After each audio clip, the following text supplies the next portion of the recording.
Hey guys, it's such a long time since I streamed. It's been a minute since I streamed. It's actually not. It's actually been, what, 3.5 hours?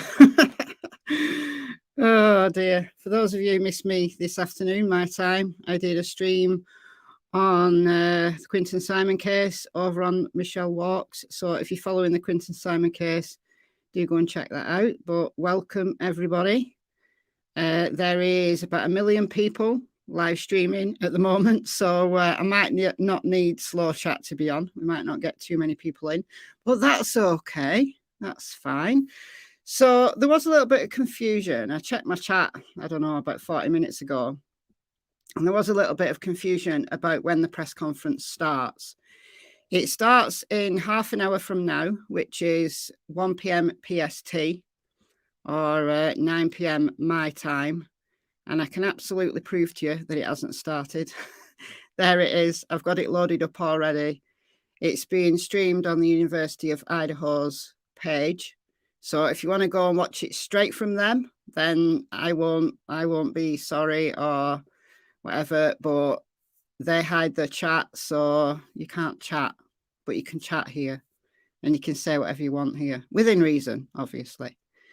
So the press conference starts in half an hour. The reason why I wanted to start just a little bit early was to give you some updates. I haven't talked about this case in a few days because there's been so much going on in other cases. Yesterday we had Richard Allen in court from the Delphi case. Today we've had Leilani Simon.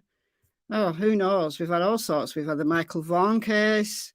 So it's a couple of days since I last talked about this, and there has been a few updates, nothing major, but basically the law enforcement here, I really like what they're doing. You know, they're putting out fires, they're quelling rumors, they're telling us what they can, I think, which is great. I really like that. So we'll keep that on in the background. Where should we go? I'll have to stop sharing to put the other one on. Hold on a minute. This is annoying. I'll just share the whole window. Be easier. All right. Just means I can't see chat when we do this. All right. So there's been, and I can see chat. I can see it on my other screen. I just can't see it on StreamYard. So I think this update I won't have shared with you. Obviously, if you've been following the case closely, you'll know these things. But for those who've not been following it quite so closely, let's just read some of the updates. So these were a few updates. On the night of the incident, officers located a dog at the residence. We know that that's Kaylee's Labradoodle. His name is Murphy, I believe. The dog was unharmed and turned over to Animal Services and then released to a responsible party. And then they said, and this is a rumour that's been going on for quite a while, actually, quite a few days. Detectives are aware of the later County Sheriff's Office incident of a report of a skinned dog. Yeah, somebody reported their dog had been killed and actually skinned, which is just mind-boggling. But anyway, they have determined it's unrelated to this incident. So I don't know how they've determined that, but that's what they've said. So that's what they've said, that particular horrible incident is unrelated to this one. Detectives are also aware of a Moscow police incident of the report of a deceased animals left on a resident property. This was determined to be wildlife activity and unrelated to the incident.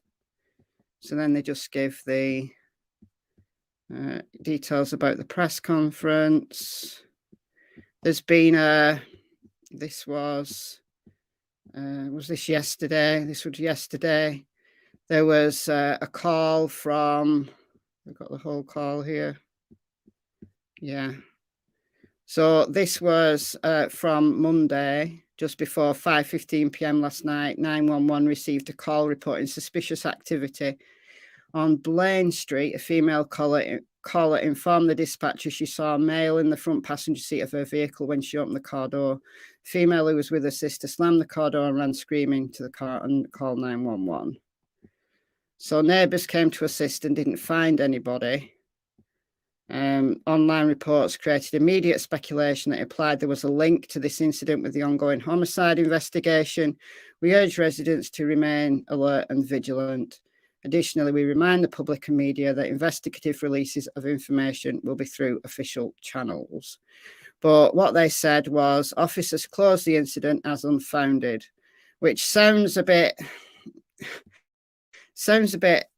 mean. You know, it's kind of like, oh, you're just making it up. But no, they've clarified the term is used to close an incident that cannot be initially substantiated. So basically, the person had fled the scene by the time the cops got there. They haven't said it's unrelated. Let's just be interested in this. They haven't said it's unrelated. They've said, yes, there's speculation about it. We urge residents to remain vigilant. So they haven't said it's unrelated, which I found quite interesting. I did find quite interesting. And then that's the post for the conference today. Media advisory, no critical updates. So there's been a lot of speculation about why they've called a press conference so quickly. And they'd already scheduled this. They'd already got this scheduled when they did the last one. So I don't think there are any major updates today. I think it's just that they had this scheduled. I think they want to give the public regular updates. So we'll wait and see. As I always say on press conferences, it's the questions that the reporters ask that I find the most interesting.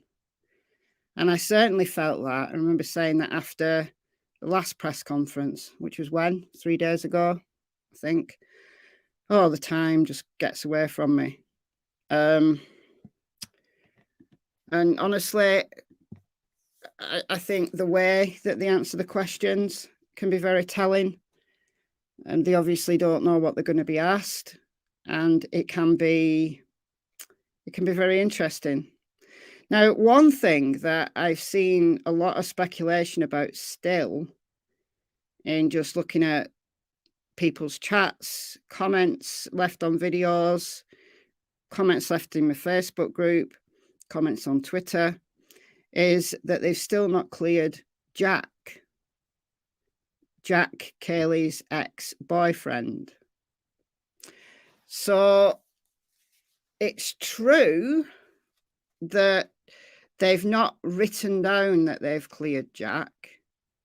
So if you read what they've said, and there's a really good, they've got this website now.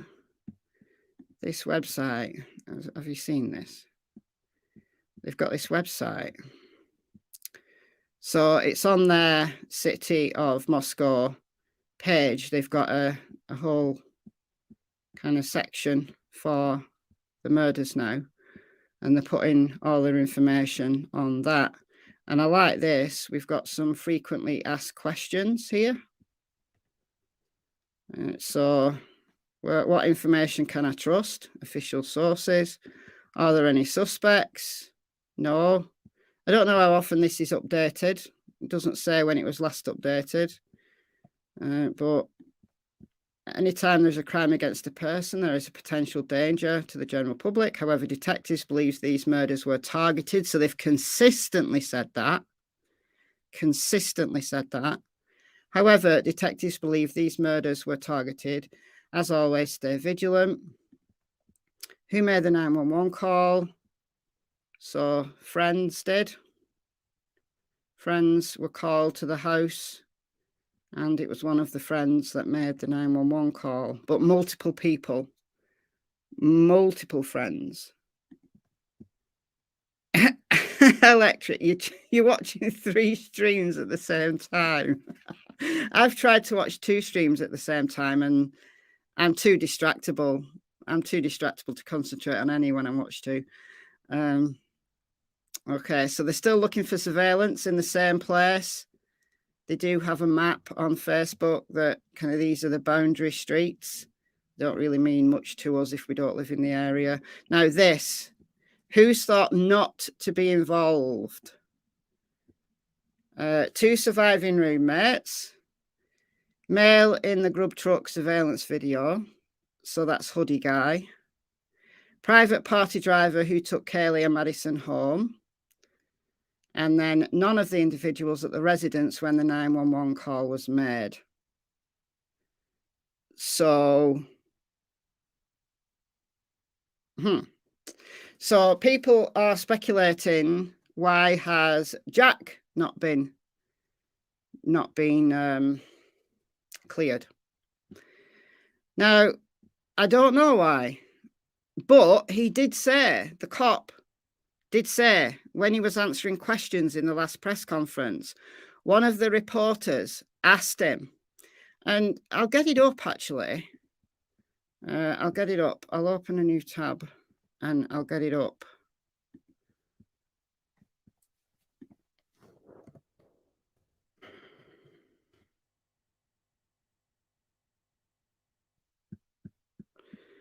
Because he did say this. I became so interested in this. It's interesting why they've not updated or included it in their information. So I think it's about 20 minutes in. I did check this earlier.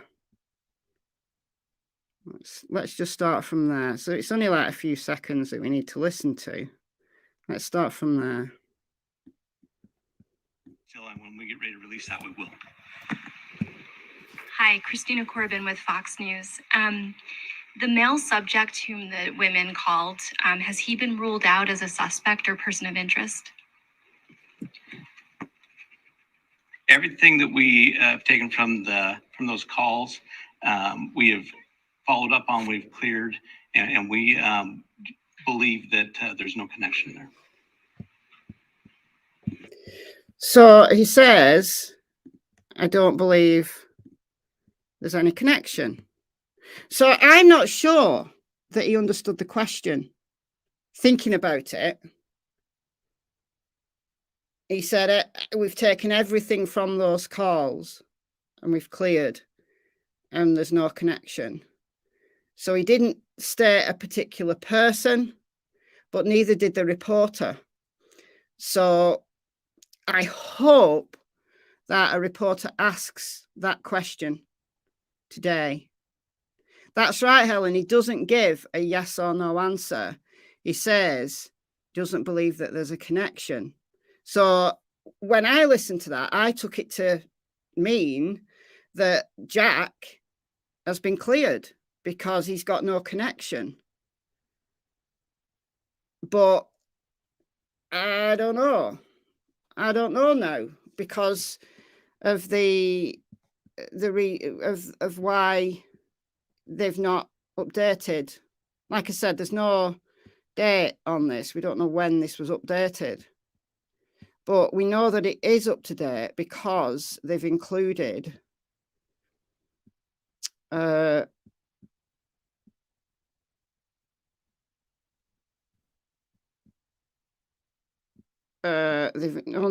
not. I was going to say they've included the dog in the rumors, but they haven't. So maybe they just haven't updated this for a few days.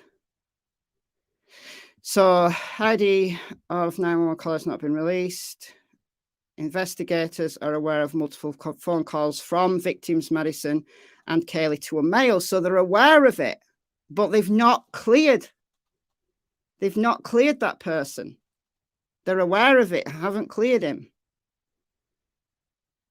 So I can understand why there's so much speculation.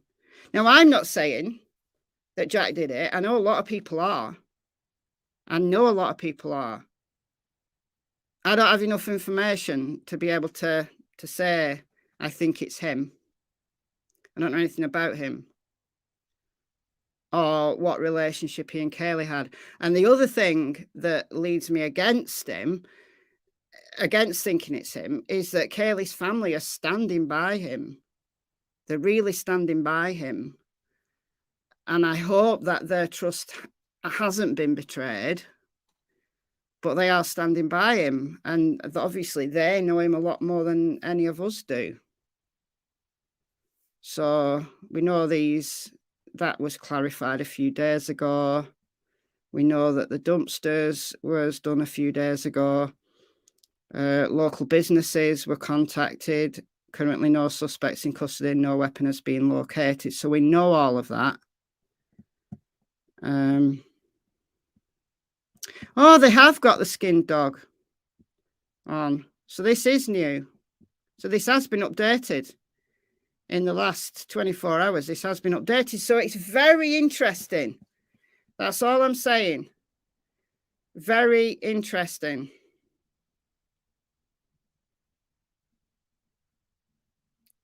Yeah, here we go again with a case that is a tangled web of information that doesn't fit. I think that I think that they've either just here's another thing that it could be that's just occurred to me. Thank you, Mary, for the $5. Kaylee and Jack shared the dog, so the dog would not bark if it was Jack. That's true. That's true. But we don't know that the dog didn't bark. The dog might have barked. And it might be kind of a barky kind of dog. And the roommates are used to the dog barking, so don't get fazed by it. Or it could be that the dog is a nervous kind of dog and doesn't bark anyway. And remember, it's a party house. So the dog is used to a lot of strangers coming and going. So just might not have barked at anybody. So I don't think that necessarily means anything, but it's possible. I found this article, which I thought was interesting, with the neighbours. So this is neighbour of murdered University of Idaho students describes the crime scene location as a party house. So I'm not going to play the clip because I'll only have to delete it after because it's Fox News. Like something out of a movie is how the next door neighbour describes the mystery surrounding recent murders. Police have no suspect, no weapon, no motive 8 days after someone stabbed. Kaylee, Maddie, Xana, and Ethan. Many of whom live in the area have gone home for Thanksgiving, but some neighbours who were still in town Monday recounted the night of the murders. So this is what someone said here. This is Jeremy Regan, a third-year law student who lives next door. I went to bed early that night and then I woke up to a bunch of normal. And then a couple of hours later, we got a message and there was a bunch of police here. And then that was the end of normalcy for the past week or so here. Regan, who is so close to the victim's house that I could throw a baseball from my front door to the house, coupled Dakota Sparks and Heather Tatwiller, also live within a baseball's throw of the crime scene. I left for work around 11:45 in the morning, Sparks said. I never saw or heard anything the night before. I was up till 2 a.m. and never heard anything at all. Well, probably because they're used to comings and goings, I would guess. We know that all 4 of the housemates had got home before 2.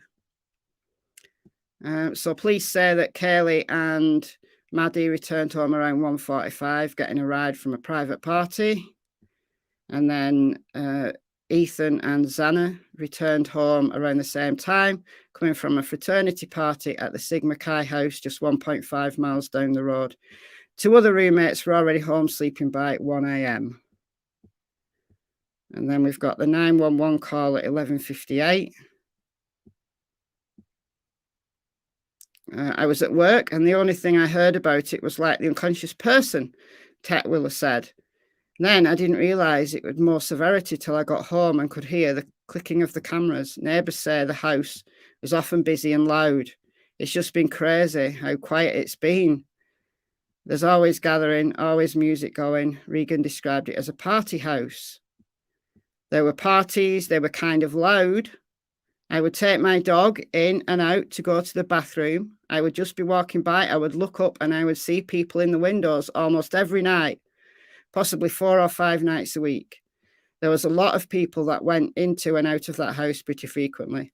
Despite this, the neighbours Fox News spoke with said the victims were respectful and their social gatherings were of typical of a college campus.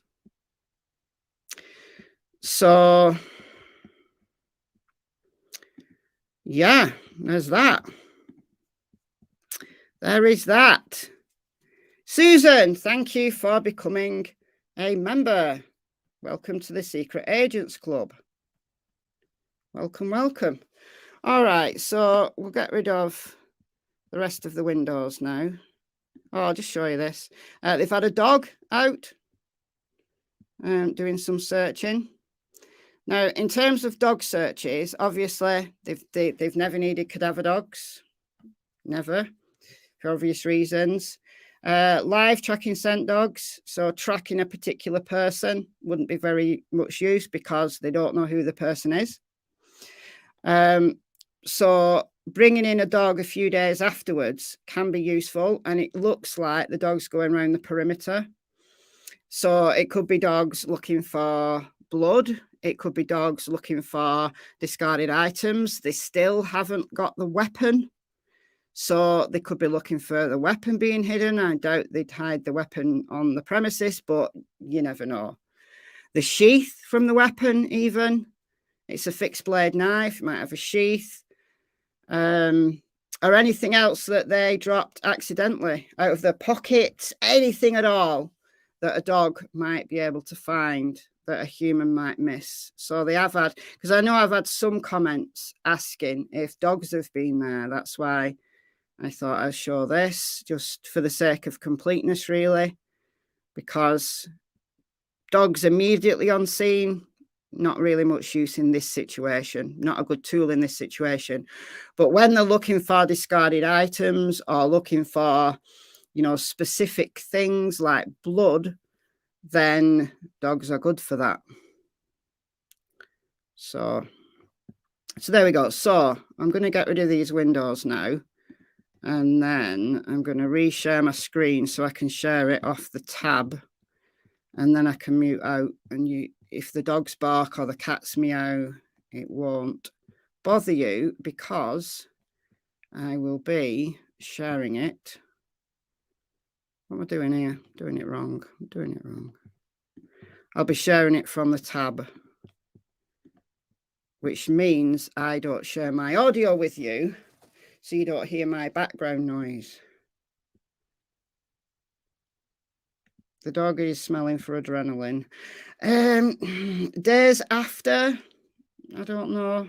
I don't know. I could be looking for all sorts of things. What I'm saying is that live scent trackers look like hunting down a particular person. They're not going to use a dog like that. They could be looking for, like I said, weapons, discarded items, adrenaline. I don't know.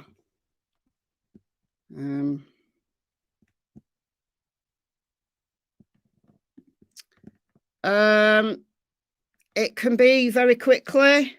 Within about an hour and a half, a dog can be reasonably reliable. An hour and a half after death. But it depends on a lot of circumstances. As to how quickly. It depends on all sorts of circumstances. But there was a study done, and about an hour and a half, dogs are reasonably reliable. But obviously, as time goes by, they get better because the scent increases as decomposition increases. But obviously, they don't need a cadaver dog in this instance because they already had the dead people. That's not a good use of time. They can. They tend to be live scent trackers, though, because when somebody's stressed like a victim of crime or lost, then you sweat more, and they call it a trauma response. And that sweat will contain all the hormones that you're producing when you're under stress. So that's a very strong scent to a dog. So if a dog is looking for a particular scent of a person and they're experiencing trauma, that scent will be very strong. So, but looking for adrenaline at a crime scene where 4 people were murdered, then that dog is not going to know where to start, quite honestly. I don't know. I just think the way that dog was searching around the perimeters, I think they're looking for things that the killer might have dropped, like accidentally even. No, Patty, as I was saying, they using tracking dogs is not going to be very useful because they don't know the person that they're tracking. So they may have tried it. They may have tried it. I know. Yeah. The hormones that you produce when you're stressed. Yeah, I know. Not just adrenaline, so a whole bunch of them. But yeah, but at a crime scene where 4 people have been murdered, it's not just the perps adrenaline that's there, is it? It's everywhere.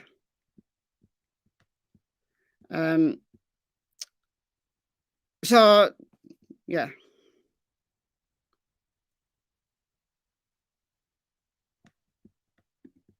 They haven't been. They've been wearing protective clothing. They've spent over a week doing a full forensic search of the house. Like forensics teams have been there for over a week that reporters have been taking photographs of.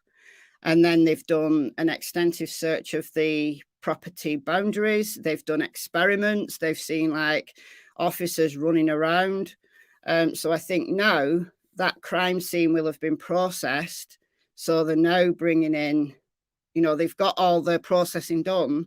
So now anybody that goes there doesn't need to wear protective clothing because they've done all the processing that they need. Here we go. Right, it's starting in a second. So I'm going to mute out. Once they start talking, I'm going to mute out. Let me just check that it's on as high as it can go. I think the audio will be fine because it's university and they tend to have good IT people. And they'll be wanting to make a good impression. Their public relations team will be going into overdrive. I can tell you that, having worked at various universities. I will do, yeah. I can share it full screen. Not a problem. There we go.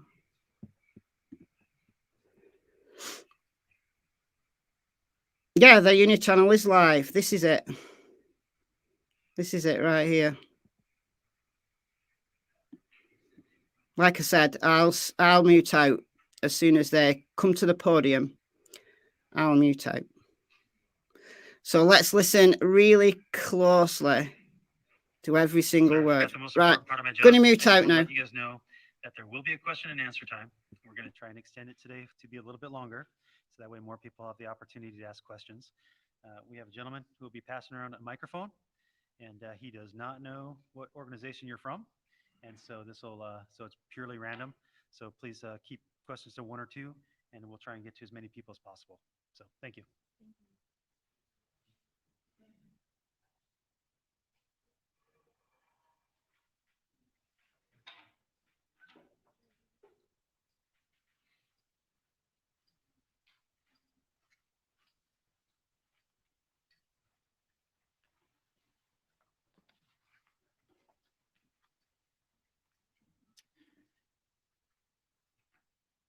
Good afternoon.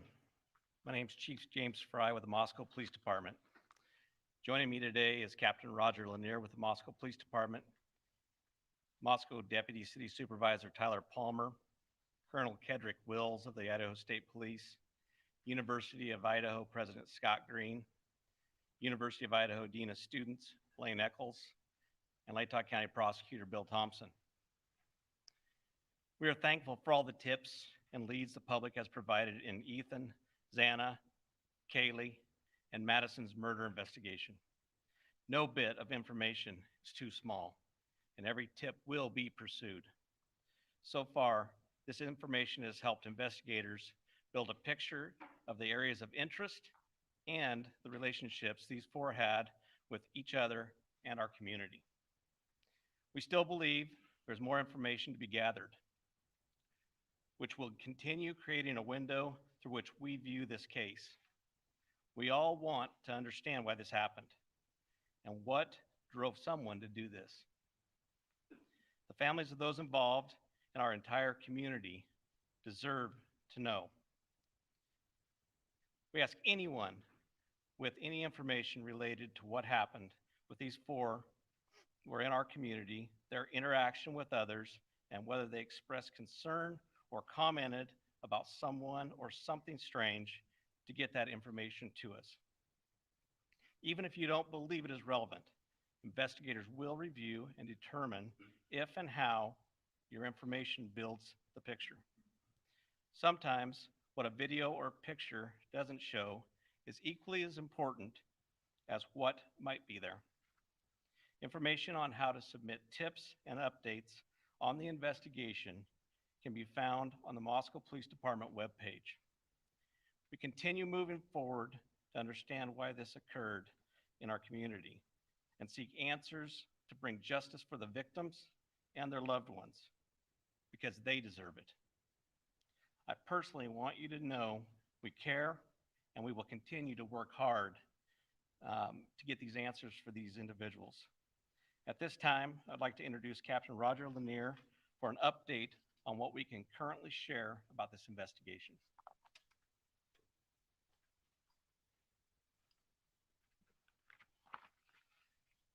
Good afternoon. I'm Captain Roger Lanier with the Moscow Police Department. I want to assure you first off that the loss of Xana, Kaylee, Madison, and Ethan remains the highest priority for the Moscow Police Department. We will continue putting all of our resources into investigating and solving these murders. Investigators are prepared to work through the Thanksgiving holiday to continue their efforts. I also want to express our sincere appreciation to the Idaho State Police, the FBI, University of Idaho, and the Latah County Sheriff's Office for their assistance. And I especially want to thank the community of Moscow for their outpouring of support through this incredibly difficult time. Today, I'm going to recap in brief what we know. I'm going to provide some new information, and I'm going to address some rumors. On the evening of November 12th and into the early morning hours of November 13th, Kaylee and Madison arrived home at approximately 1:45 a.m. after visiting a local bar and a street food vendor. Ethan and Xana were also out in the community at Sigma Chi, and they arrived home at approximately 1:45 a.m. Two surviving roommates who were also out in the community arrived home at approximately 1 a.m. Later, on the morning of November 13th at 11:58 a.m., a 911 call was placed. The call reported an unconscious person. The call originated from inside the residence, and a surviving roommate's cell phone was used. During that call, the dispatcher spoke to multiple people who were on scene. Moscow police officers responded and found two victims, two on the second floor and two on the third floor of 1122 King Road. The results of autopsies indicated that the four were stabbed multiple times and were likely asleep during the attack. Some had defensive wounds, and there was no sign of sexual assault.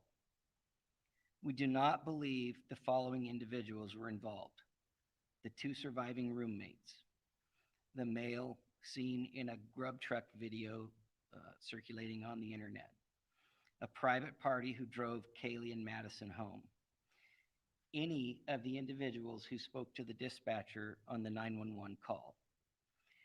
We're also aware of a male whom Madison and Kaylee had called several times the morning of November 13th and we do not suspect that individual. Detectives have canvassed the neighborhoods looking for evidence, physical evidence, video surveillance, and they've contacted numerous residents to see if anybody may have seen or heard anything. They continue requesting tips that can be sent to our tip line or called in to our tip line. The specific areas that we're interested in are detailed on maps on our city website and our Facebook page, but as stated earlier, generally south of Taylor Avenue to Palouse River Drive and the area west of US 95 over to the Arboretum. We have heard mention that Kaylee stated she may have had a stalker. Detectives have been looking into that and to this point have been unable to corroborate the statement, although we continue to seek information and tips regarding that report. No suspects have been named or arrested, and we continue looking for what we believe to be a fixed blade knife used in the murders. We have not released the names of any of the subjects who spoke on the 911 call, and we have not released the call itself. Any online reports of the victims being tied and gagged are not accurate. Regarding the resources that we've put forth in this investigation, the Moscow Police Department has 4 detectives, 24 patrol officers, and 5 support staff dedicated to this investigation. The FBI has 22 investigators in Moscow and 20 additional agents assigned in various locations, as well as 2 members of the Behavioral Analysis Unit. The Idaho State Police has 20 investigators, a public information team, a forensic services and crime scene team, and 15 uniformed troopers who have been valuable in helping provide community patrols and safety patrols. We very much appreciate their support. This is our highest priority. It will remain our highest priority. We owe that to the families. At this time, I would like to introduce Colonel Kedrick Wills from the Idaho State Police.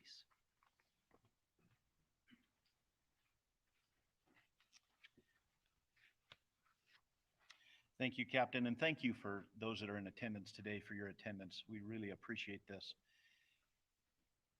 What has affected Moscow and the community here has affected all of us as Idahoans. We have a way in Idaho that the communities come together in tough times, and this is one of those tough times. Leads from the community are important, and as the captain spoke, no tip is too small, and we would urge anybody that has any information whatsoever to please provide that to help us solve this case. The lead agency of this case is Moscow Police Department with Chief Fry and his dedicated team of professionals, and the Idaho State Police's role is to support them and their good work here. There is an awful lot of efforts going on behind the scenes, and I'll explain why it's behind the scenes in just a moment. But what can't be seen isn't always known of what we do in law enforcement, and I'd like to explain that in just a moment. But the Idaho State Police and the FBI continue to provide resources to this investigation. I would like to speak for just a moment, if I could, not about this specific case, but rather an overview of how cases are investigated, so that maybe it'll give some sense of the why of the timeline here. We understand you want answers. We want answers too. But these take time, and if I could explain just a minute about the process here of what we go through just generally in investigations. So we use in advanced investigative techniques and crime scene processing. So what happens when a call comes in, the original officers, the first officers that respond to a scene, and then once that they've got their work there and determined that they need some additional investigative assistance, then they call investigators to come and help process that scene.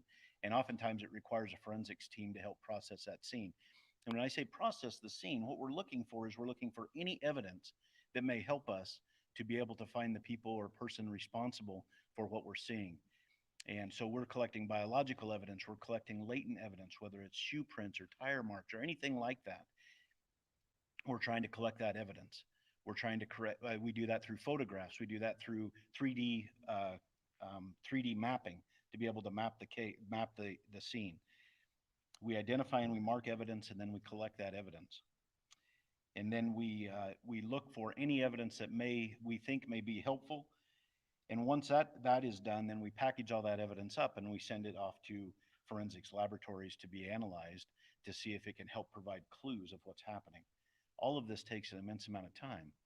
The reason this is important to understand is because it's important that while this is such a tragic circumstance that we find ourselves in law enforcement, we believe we owe this to the surviving families to get this right. And so we're not willing to sacrifice speed for quality. We do testing for blood, we do latent print processing, any documentations for anything at the scene so that we can reconstruct that scene at a later date. If I could share just a few statistics of this particular crime scene. At this crime scene, we collected 103 pieces of individual evidence. We took approximately 4,000 photographs. We've conducted multiple 3D scans of the residence, and we have hundreds of hours used by technicians and investigators, including our forensics team and detectives from multiple agencies. We've processed over 1,000 total tips and conducted 150 interviews. I hope that you understand that gives a little bit of a perception of just how complex this case is. We have the utmost confidence in this investigation and that this investigation will be done right. We ask you and we ask the public to please remain patient as this investigation unfolds. And please rely on official sources of information. We really appreciate the media's assistance. We know you have a job to do. We know that you're professionals and you do it to the best of your ability. And we're thankful that you're here because without you, we could not get the correct information to the community that could help us solve this. So I can't overemphasize how much I appreciate and we appreciate in law enforcement your willingness to do this. What you are doing matters. And it matters in what we are committed to doing, and that is the best way we can think of to honor these victims and their families is to conduct this investigation correctly. Finally, I'd like to share that I've been in regular contact with Idaho's Governor Brad Little throughout this investigation. Governor Little is making available up to $1 million for expenses related to this ongoing investigation. As you heard, the resources that are here in Moscow and throughout with this investigation, you can see that those expenses would add up quickly. Like all Idahoans, Governor Little is deeply saddened by the loss of these 4 bright and promising young lives. And he's making sure the state of Idaho provides all of the resources possible to ensure that the person or persons responsible for this are brought to justice. And now I'd like to turn the time over to the University of Idaho President, Scott Green.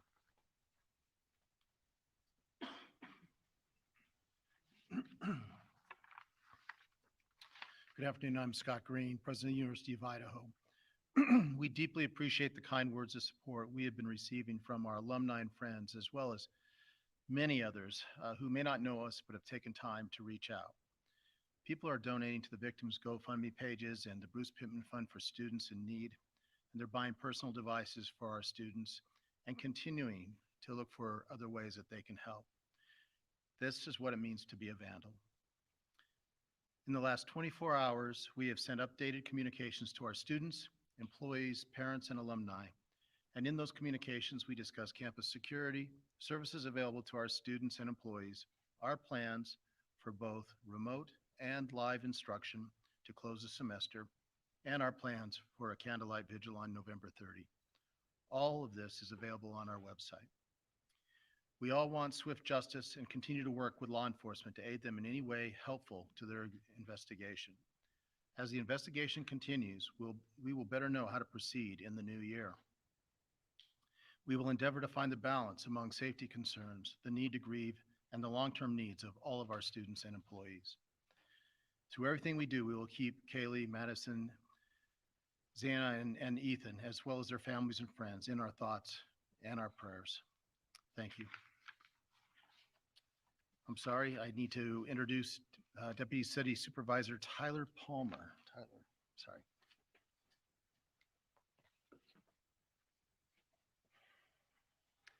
Good afternoon. My name is Tyler Palmer. I'm Deputy City Supervisor with the City of Moscow. and I'm here today on behalf of Mayor Arthur Betke, the Moscow City Council, and Moscow City Administration.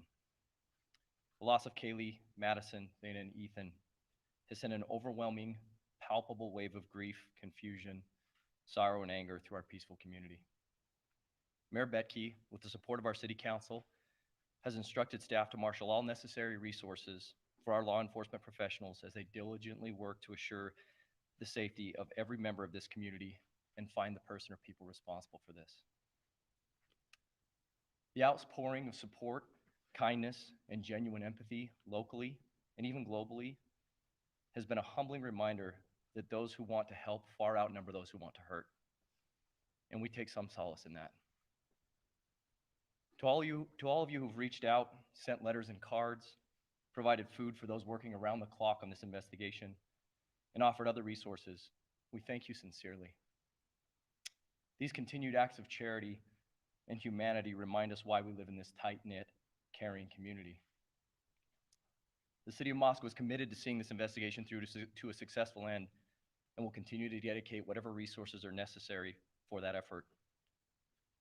We are thankful for the immense support from the University of Idaho, Lake County, Governor Little and his office, the Idaho State Police, and the Federal Bureau of Investigation. Moscow is my home.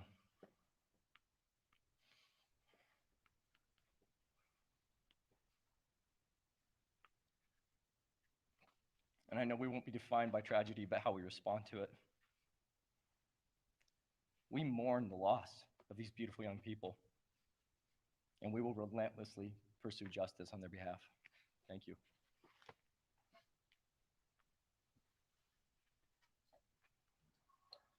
So we would like to open it up to any questions, but I would like to ask if there's an Argonaut reporter here that would like to ask. And then second after that, an Evergreen reporter, if there's one in the room. So let's start with the Argonaut, please.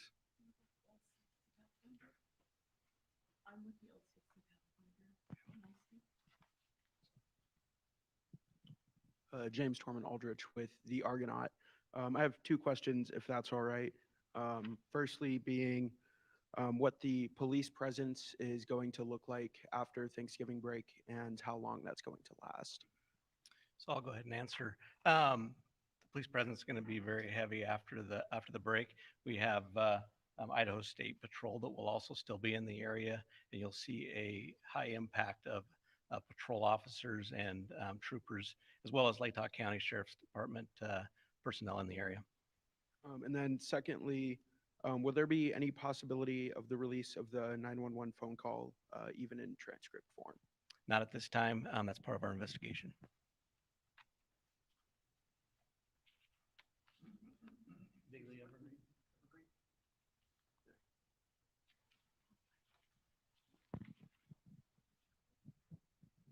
Frankie Beer, the Daily Evergreen.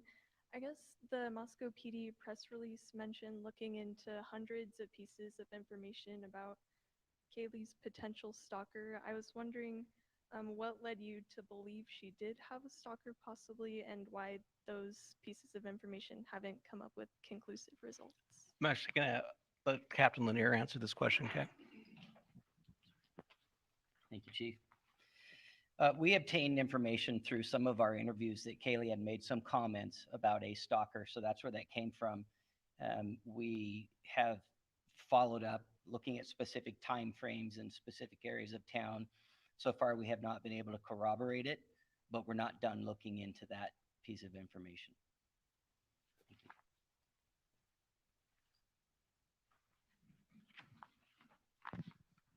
Dan Springer, Fox News. If I can get Captain Lanier.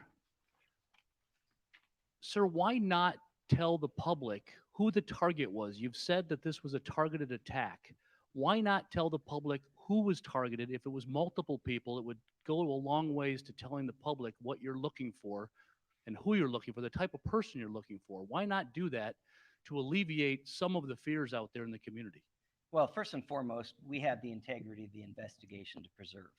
And we feel like that information is integral to us and how we conduct our investigation. Releasing that to the public may or may not flood us with a lot of information that's not relevant or specific to what we're looking at. So we do want more information, but we don't want to We don't want to put our investigation in jeopardy by releasing what we have. There's always a balance between what you're willing to release versus what you're trying to gather. We told the public very clearly from the beginning that we're looking for a knife.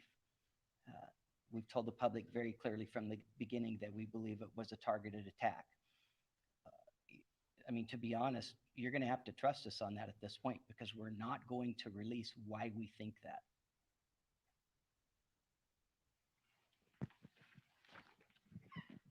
Lauren Patterson, Northwest Public Broadcasting. I see that the FBI set up a special web page just to collect digital information. I'm also curious if any of the investigators can speak to this.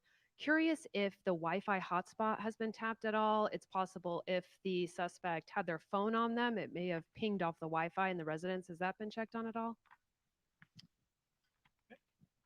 As I stated, our investigation is looking at every avenue of every piece of evidence that we can. The FBI has given us a website for any downloads of video or anything. So we ask people, if you have any of that, to send it to us, please.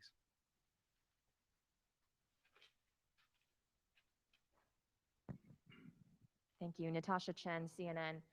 I have a couple of questions here. One, in many homicide cases, the first hours, the first days are so incredibly crucial.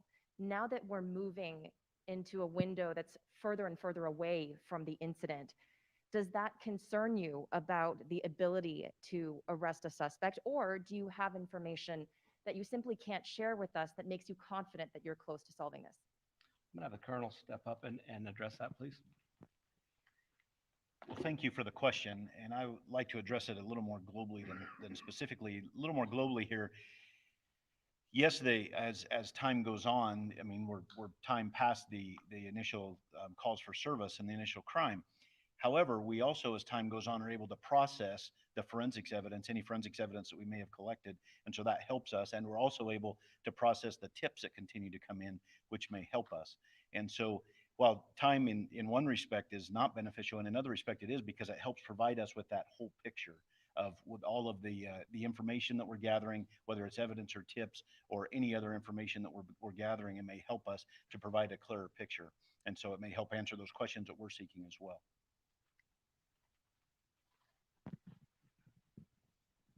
Hi, Angela Palermo, Idaho Statesman. I was wondering if there's any evidence that suggests the attacker visited the first floor where the two surviving roommates were. That information will not be released at this time. It's part of our investigation. And as we stated earlier, there's many things that are involved in an investigation that we will release and things we won't.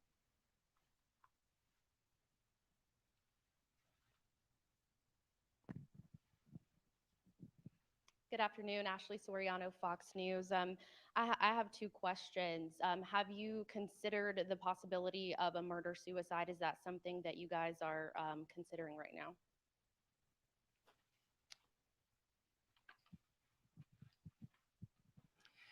That question has been asked previously, not at a press conference. It's certainly something that we looked at in the early part of the investigation. It is not something that we're looking at this time. And I know some of the investigators' vehicles and police vehicles are coming in and out of the driveway. Do you think that potentially could disturb any tire marks or other evidence? Yeah, so the question has been asked about why did the crime scene tape expand, and that's not uncommon. When the first officers arrived, they tried to cordon off what they thought was important. We immediately expanded that when the investigators got there to process the scene. And logically, as this progresses, and you've seen this through our press releases, we have expanded it to several areas of the city and have in fact canvassed entire neighborhoods. So we try very, very hard to uncover every single bit of evidence possible in an area before we move on to the next area. So yes, we've looked at everything that we think we need to look at in and around the crime scene at this point.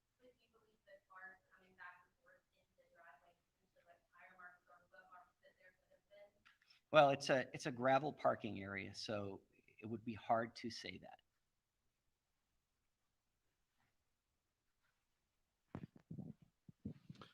How are you folks holding up? How are your detectives and officers holding up? And Chief, you mentioned that detectives are prepared to work tomorrow on Thanksgiving. So is the expectation that they will be? That is correct. We're going to have many, many detectives and agents working all the way through this incident. Our people are dedicated. Our people care about this community. Our people want to ensure the community that we're here to bring safety and we're here to get a resolve on this. So we will continue to push through. We'll give people time off as they need it, and we will continue to take care of them. But we're gonna keep pushing on this until we come to a conclusion. Chris Mitchell, KLEW. Is there any plans to increase security for the Apple Cup on Friday?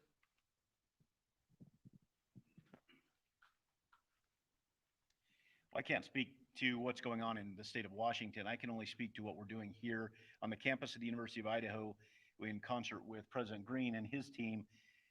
We are absolutely, with the Idaho State Police and the Moscow Police Department, we are 100% dedicated to making sure that this continues to be a safe place for students to do what students need to do. And so that's why we have so many uniformed troopers here that aren't necessarily assisting with the investigation, but rather here to help with the campus security. And President Green and his team have been fantastic in helping to strike that balance to make sure that we have law enforcement resources here. So while I can't speak what's going on anywhere else, I can tell you at the University of Idaho, we have a lot of state troopers and a severe increase of state troopers and Moscow police officers here, both on campus as well as throughout the community.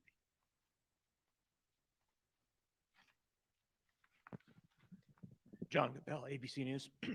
Are investigators looking at any possible connection to an unsolved double stabbing in the Salem, Oregon area about a year and a half ago?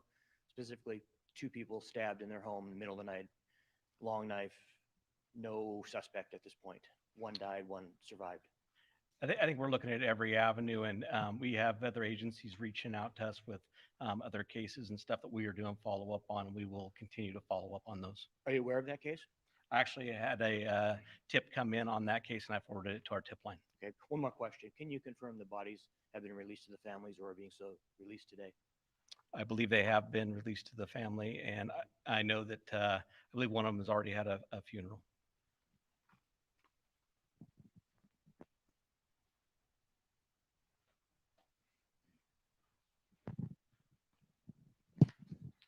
Destiny Martin with the LCSC Pathfinder. Can you lend any insights into the possibility that the murder weapon is linked to the ROTC program? And also you mentioned that the analysis unit is here. Will we be able to hear anything from them about a working profile they possibly have? And on that note, have you guys ruled out the possibility that the killer might be a female? So we look at every avenue. We're looking at every group of people. Like I said early in our first press conference, we're not going to let any stone go unturned. I believe can you just clarify your second portion of that question? Oh, the BAU, sorry. Yes, I would like to know if the BAU has a working profile because, you know, you look at victimology. Sure. Are you able to tell us who was killed first on the time of death so that we may understand, like, who was, if it was a targeted attack, it would make the most sense if they killed one of the roommates first and then maybe the other two, you know, I'm not, sure. This is not speculation, I'm getting off topic. My question is are you guys looking at a working profile? Have they come up with anything new regarding the motive or intentions of the killer or killers? The BAU unit is working diligently to do what they do. Will that be provided?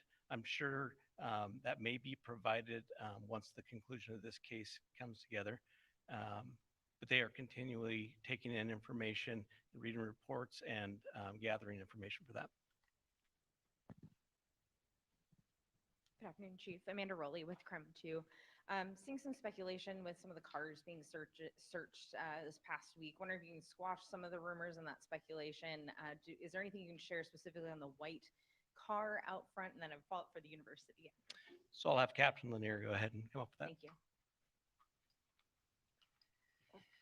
Well, we have looked at a lot of different vehicles. I'm assuming you're referring to the vehicles that were in the parking lot at the time. Yeah, so some of those vehicles belonged to the victims and some belonged to other people in the house. And so for us, that's part of the crime scene. As I mentioned earlier, the crime scene was expanded out through the parking lot. So we wanted to make sure that we looked at those prior to releasing the crime scene. It was part of the initial investigation that night. Thank you. And for the university, is there any additional information at this time that you can offer about the candlelight vigil, maybe what we can expect from that? And then any other information you can provide about that ask of the community to light the night on November 30th? Thank you for that. I'm going to turn this over to Blaine Eccles at this point. He's actually planning the whole event. Good afternoon. I'm Blaine Eccles, Dean of Students. The vigil is going to be hosted next Wednesday, November 30th at 5 p.m.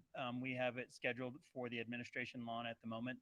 We're going to make a final determination on location early next week, just because we're waiting for the weather window to get closer, so we feel comfortable that that's where it will be located. We're anticipating a large turnout of community members as well as university members, students, faculty, and staff at that particular event. And all of the families have been invited to join us if they so wish from that aspect of it. The response has just been absolutely beautiful and overwhelming to the love that has been provided to the institution as well as the family members.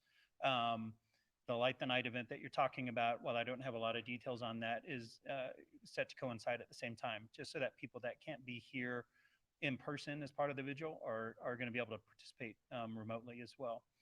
The vigil will be live streamed, and it's safe to say that the Vandal family is going to unite and come together to support the families in the darkest moments of their life, quite frankly. So I'm going to go ahead and take two more questions, okay? Jordan Smith, KXLY. At this point in time, do investigators know which entrance the suspect used to enter the residence? If this was someone who might have known the door code at the front or maybe used the back door? Once again, that's part of our investigation. We're not going to release that information this time. Thank you.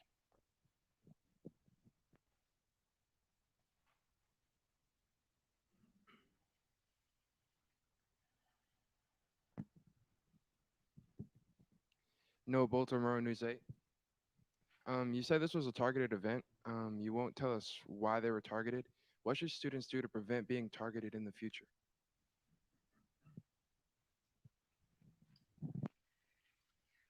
Well, that's a great question, especially in light of what just happened. If you would have asked us 9 days ago, we would have had probably a different answer. Moscow's always been a very safe community. In light of this, and maybe we should always look at it this way, vigilance, always traveling in pairs, knowing where you're going, telling someone when you arrive, and just that kind of general awareness. Maybe we should, as a community, have always been doing that. You know, in some ways, this took our innocence. I would tell students that you need to stay with a friend. I know that the university staff is looking at different options to increase some of the safety on campus and providing certain options to students. So yeah, going forward, there's a lot of things that maybe we wish we would have done before, but we need to start doing now. So I'm going to go ahead and close, but what we do want to let our community know that we do care. We do want to provide a safe environment. We will continue to work hard and we'll continue to do everything we can. We want people to be vigilant. We want people to report anything suspicious to us and let us get there and handle it. But we are here to provide that safety. So I want to thank you today for coming, and I appreciate your questions.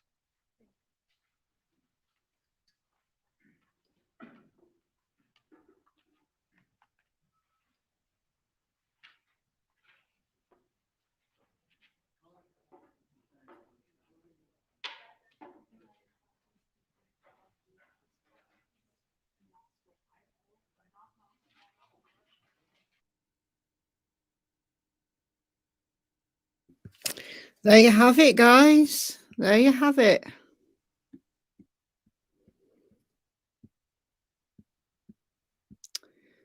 There you have it. So, what do we think? In relation to the last question, I don't think that that was a good answer, honestly. Like, obviously, always be vigilant, always travel in pairs, don't go out on your own. But these people were murdered in their own home while they were sleeping. So the answer should have been more like, make sure your doors are locked. If you've got a keypad, like it's alleged that that house had, don't give anybody the key code unless you live there. Because one of the speculations has been that because it was a party house, loads of people had the key code. So going out in pairs, like, it wouldn't have helped, would it? So, I don't know. Yeah, okay. Window and door locks. I think for the student housing, like the landlords of the housing, whatever, however that works in Idaho. I mean, I'm assuming that the student accommodation that's kind of university owned, we call them halls of residence. I think you call them dorms in the US. That's all going to be, you know, security conscious. But for the private rents like that one was, then all the landlords need to install alarms on the windows and the doors. And the college campuses need to have much more education for the students. So that's my opinion. That's only a speculation, Kerry, it's been around since right at the beginning, like the first day of the case. That was the speculation, that because they were partying all the time, they would give their friends the key code to come and go. And that seems to be borne out by what some of the neighbours have said. I read out an article that one of the news outlets had interviewed some of the neighbours, and they said, you know, all the residents were respectful, but they were having parties frequently. There was always people coming, going in and out of the house. So that's probably why nothing was out of the ordinary for anybody. Even the roommates downstairs who were sleeping downstairs. Like if they kind of, you know, like you kind of half wake up sometimes and you think you've heard a noise, but then you just go back to sleep. That kind of thing. You know, do you know that that state you're in where you think you've heard a noise and then you just think, oh, it's such a body. And you don't even register further than that. Well, how do we know that the two surviving roommates didn't hear something small, you know, something noises, and just thought that it was them upstairs carrying on the party? So, yeah. Surveillance cameras in houses. I mean, I guess for students, that would be a little bit intrusive, maybe, for students. I don't think they'd appreciate it, honestly. But you get your husband up.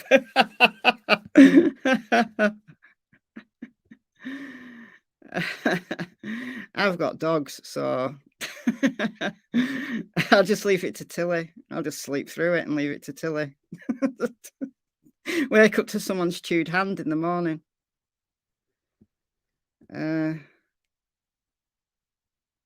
They were very good. They're very good, aren't they? I feel so pleased that they've done this. And I know people have been saying in the chat that they've not told us anything new. And if you've been following up with all the updates and you've been watching streams of people who've been giving the updates and you've been checking social media every day for updates, no, nothing new. But we're still seeing lots of people talking about things that were cleared days and days ago. Still talking about Hoodie Guy. He was cleared days ago. Still talking about the roommates. They've been cleared. The 911 call being suspicious. They've been cleared. Jack, Kaylee's ex, I'm so glad that they brought that up, because we said before, you know, why is the information on their Facebook page, on their website, why does it not include Jack? So I'm glad that they've now cleared Jack. So I hope, because they did the last press conference, I played it, that just about 30 seconds. I played it before this conference from the last conference. And the question was asked. It wasn't brought up. It was asked by somebody in the audience. And he said that he didn't believe there was a connection. But now they've said that there's no suspicion. So they're clearing up the rumors and the theories as they go along. And, you know, to make these statements, to clear anybody, there has to have been an investigation, like a mini investigation on each one of those. To be able to clear anybody, they have to look into them. They have to collect statements, alibis, you know, corroborating evidence. So each one of those things has been a mini investigation in itself. So thank you, Mary. So I think I'll answer that question in a second. I've got it on screen, so I won't forget.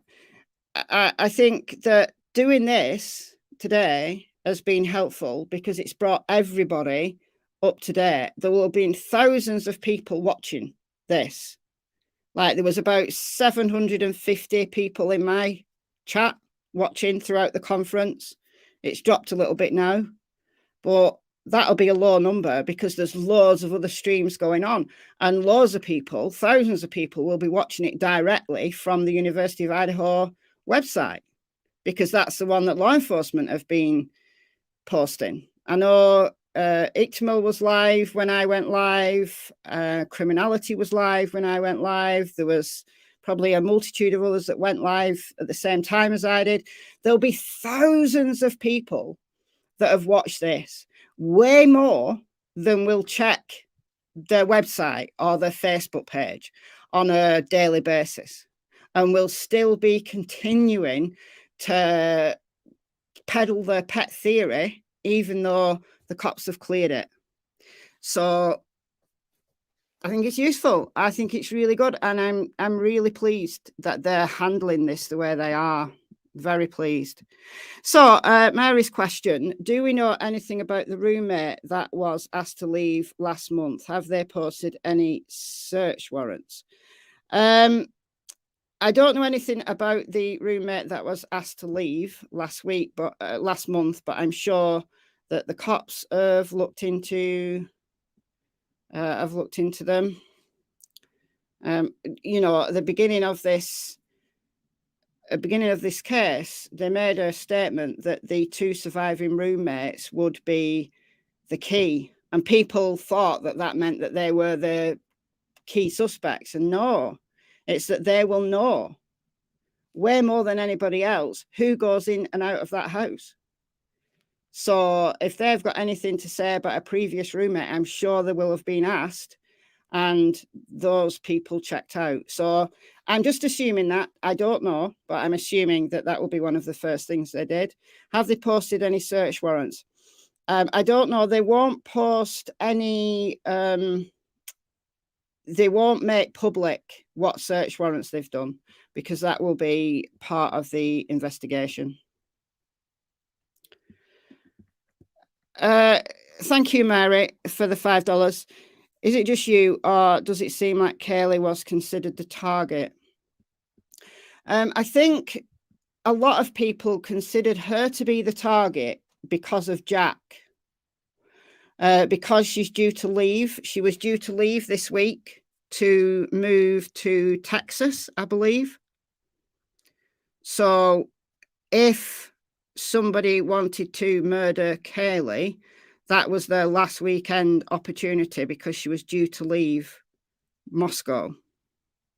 She was due to graduate. She was due to leave Moscow. Don't know whether she got a job or something elsewhere, but she was going to live in Texas.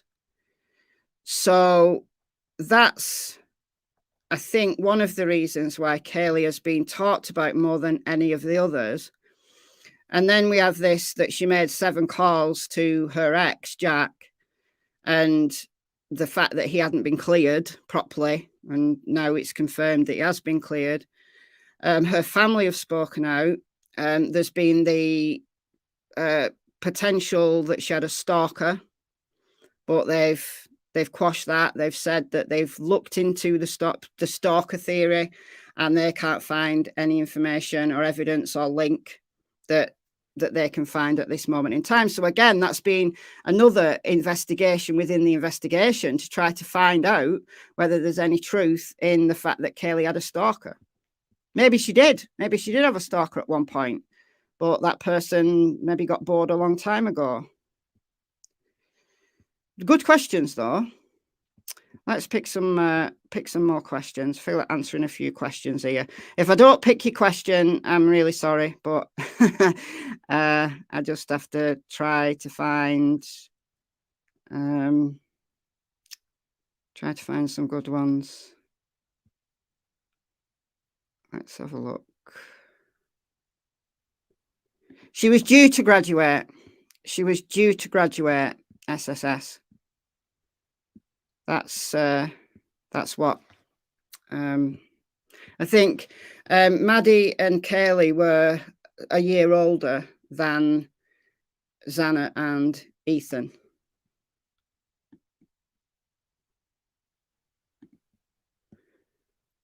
So Gray Hughes had a father of a student there phone in tonight about a stalker who was booted out of university. Said he would pass those details on off air. Interesting. I hope he passes those on to law enforcement as well as Gray. I hope. What's Occam's razor in this case? I don't think there is an obvious, most simple explanation. Not for me as of yet. What's the most simple explanation? I've no idea. Because we're ruling out all of the most simple explanations, aren't we? We're ruling out, well, the roommates, they had access. We're ruling out any friends that might have been there. We're ruling out exes. We're ruling out, apparently they've been looking into local RSOs. So that's a line of inquiry. That's obviously always a line of inquiry, but there was no signs of SA. So they'll clear those people. I think that I've got a kind of a mini profile. Did anything stand out to me, what the police were saying? Nothing other than that they have cleared as many people as I would have expected them to clear at this point. Like all the obvious people, all the closest people who we'd speculate about first, and perhaps they'd be our Occam's razor. And they've been willing to share that. I think that is so important. And I hope that that's a learning point for other police forces, other agencies in future cases, that they can clear people without jeopardizing the integrity of the investigation. I think some police agencies think that they're saying nothing is the best thing, but we know, what we hear in the true crime community is theory after theory that gets wilder and wilder. We know from the Summer Wells case, those of you that have been, following the Summer Wells case, I think that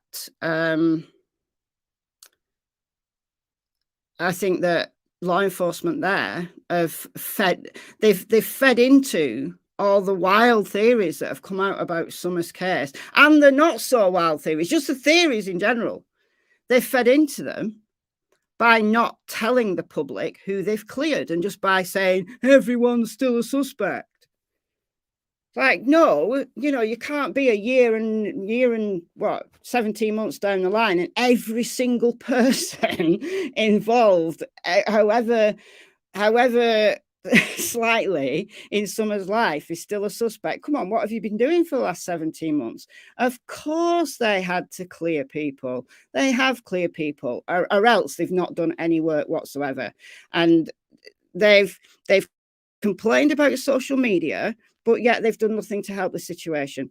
I'll get off my soapbox now about Summer Wells, but this investigation, the way that they've handled this is so different.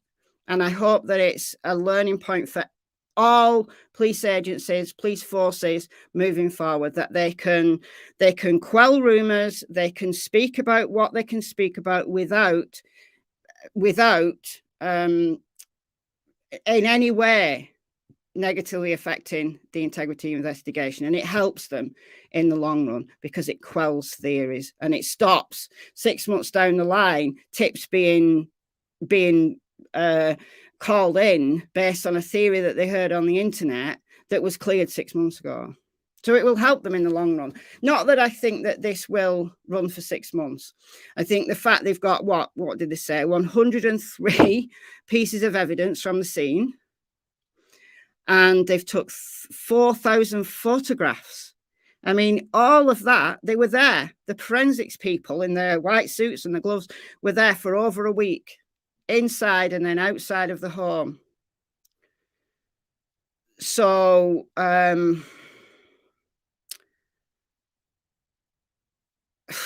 it's astonishing the amount of work that they've got to do. And I bet there was DNA at that scene. I bet there was DNA at that scene.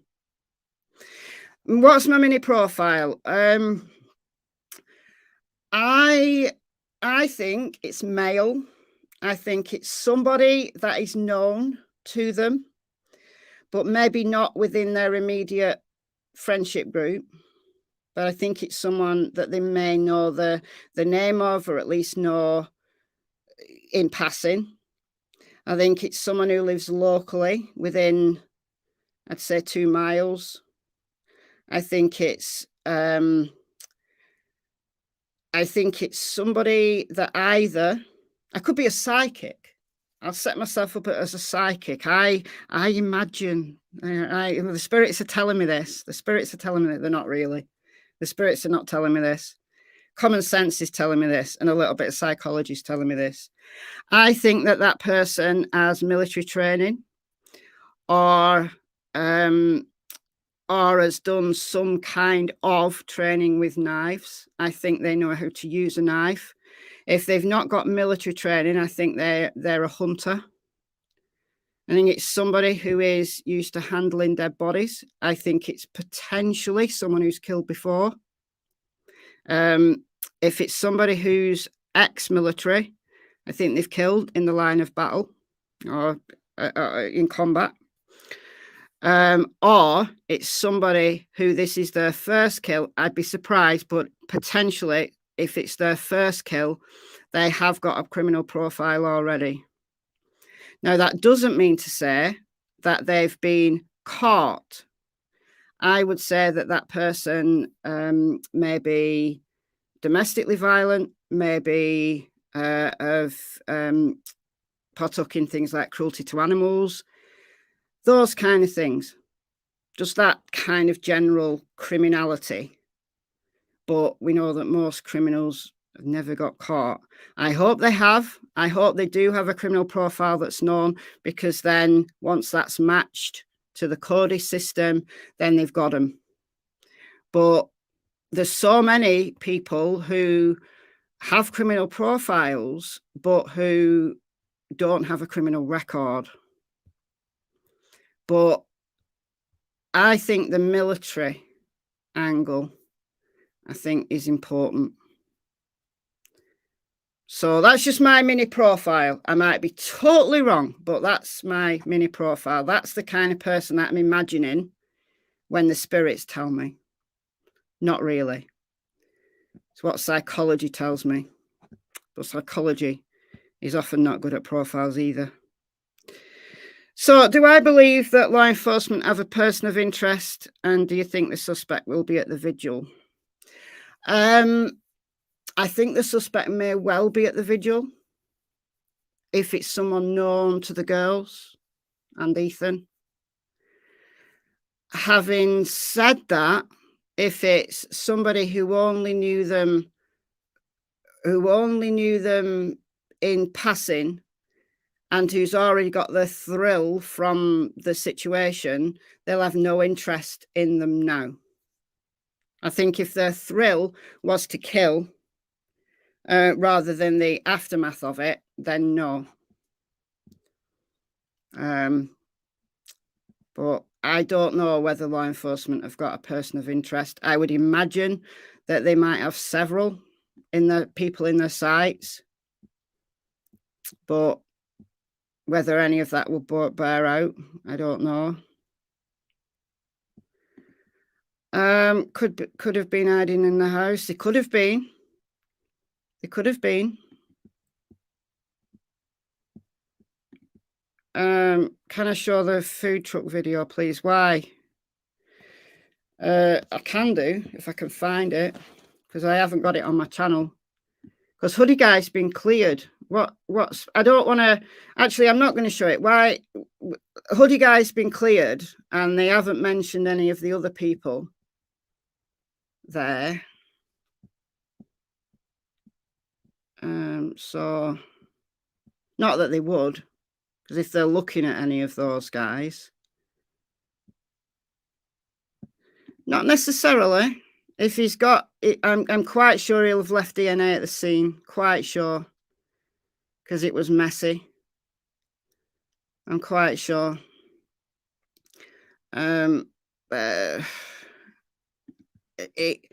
If he's got a criminal record, then they'll get him based on his DNA.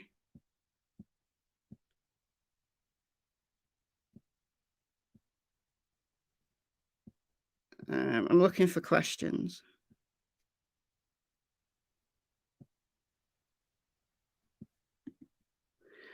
Well, we don't know the answers to these things. So Zana and Maddie worked at a Greek restaurant, so it could be somebody that frequented that restaurant, and I'm sure that's a line of inquiry for law enforcement. Where did Kaylee buy her car? I don't know the answer to that at all.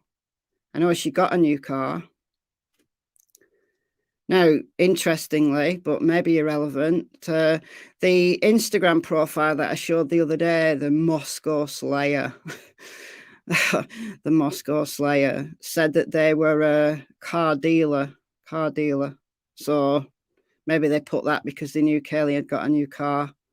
I don't think Moscow Slayer is the person, but I think it's a troll. I don't know if you know in chat where Kaylee got a car from. I'm quite sure that law enforcement know where Kaylee got a car from. Why do we not know where Xana and Ethan were for the 2 hours? We do. They were at the Sigma Chi party, 1.5 miles away. So they got to the party between 8 and 9. And then it's alleged, I think must be other people at the party have told them that they would have got home about 1:45. So they probably like worked out what time they left, and then they'd have got home about 1:45. Were they just in the wrong place at the wrong time? If it was targeted, then maybe not, because we don't know who was targeted. And I think if they just targeted one person, they just had it in for one person, then they'd have just murdered one person. I think it's somebody who has the bloodlust, who's a thrill killer, who took enjoyment in a massacre and a bloodbath. And most murderers cannot do that. They cannot do that. They're not thrill killers. They're not into the blood and the gore. They'll murder somebody, but they'll do it in the quickest and the cleanest way possible. That's why so many murders are strangulations or shootings. There may have been a catalyst, but what that is, I don't know. I think that's why people have focused a lot on Kaylee, because of the stalker angle, as I said, because of Jack and the phone calls to Jack, you know, an ex-boyfriend, and because she's due to leave the area. I'd heard about it. Oops. I'd heard about it. I don't know very much about it. So apparently it was a couple who was attacked in their sleep. So it's a very similar type of scenario, a young couple attacked in their sleep. One of them survived. I think they left them for dead, but one of them survived. No. They were all,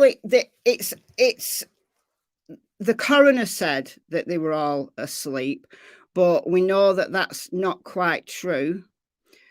I think what she meant was they were all in bed when they were attacked, but we know that Xana had defensive wounds. So at least Xana, we know that because her dad told us that she had defensive wounds. It's also been said that Ethan was on the floor. Now, obviously, that's just a rumor, but Ethan was on the floor, so he maybe Xana and Ethan together had tried to fight the attacker, which gives me even more emphasis for my mini profile that this person is trained. That if that person can fight off two people with just a knife, I mean, I said just a knife, but it's not a gun. Do you know what I mean? And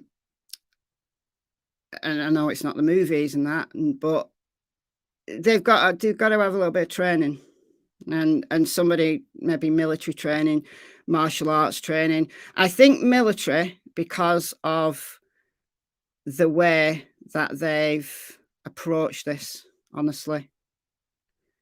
And there was one fatal wound per victim. So they knew where to stab. So it wasn't just a frenzied stabbing everywhere. Yes, there was multiple stab wounds, but the coroner said there was one fatal stab to the chest for each one. So they knew how to dispatch. Oh, so, well, I hope they find the dog killer. Absolutely, I hope they do. Yeah, and somebody also who is, I think, potentially would measure high on things like hypermasculinity. If you know anything about psychology, I think they'd measure high on hypermasculinity.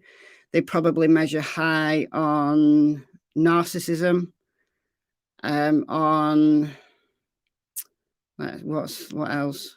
Not necessarily psychopathy. I wouldn't go there just yet, but maybe somebody who maybe doesn't have many friends, somebody who perhaps has got a history of being bullied.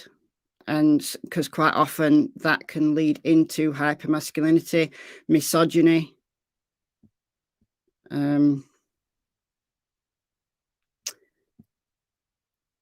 So I said that the other day. It was a suggestion by somebody on, I'm sure it was Court TV. Somebody said that.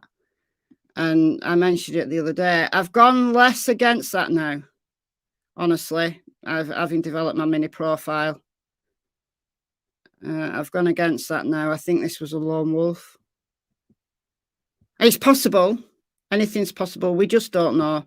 I know, yeah, I'm going to start a new channel. The Spirit Box with Michelle. I'm not really. No, I don't. I don't know that there was one target. I don't know that there was one target.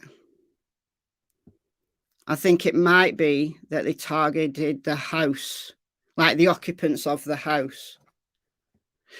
They may have even gone to one of the parties and maybe been blown out by one or more of them. And they've harbored this hatred, and that's why they've dispatched them all. And they perhaps would have taken out the 2 that survived as well. But I'm wondering whether they didn't know there was a basement. I've said that a few times now. I'm wondering whether they didn't know there was a basement. If they've just been to the house once or maybe twice for a party and they've only been on that main floor, they might not have even known that there was a basement. Or that the basement had bedrooms. Let's just say that. They may have known there was a basement because they can see it, but they just maybe just thought it was a laundry room and a, storeroom. Well, these are my theories. Militant past.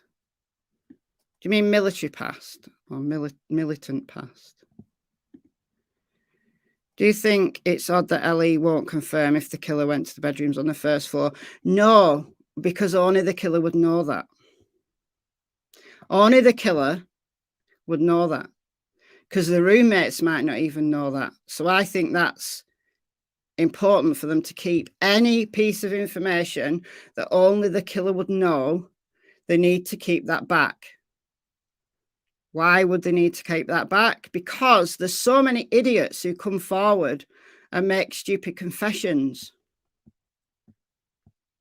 And they need to be able to have information that only the killer would know, so that when they interview somebody as a potential suspect, then they've got that information. No one else knows that information. They can work that into a conversation, and they can weed out the fantasists from the serious people, from those people that they need to make an arrest on.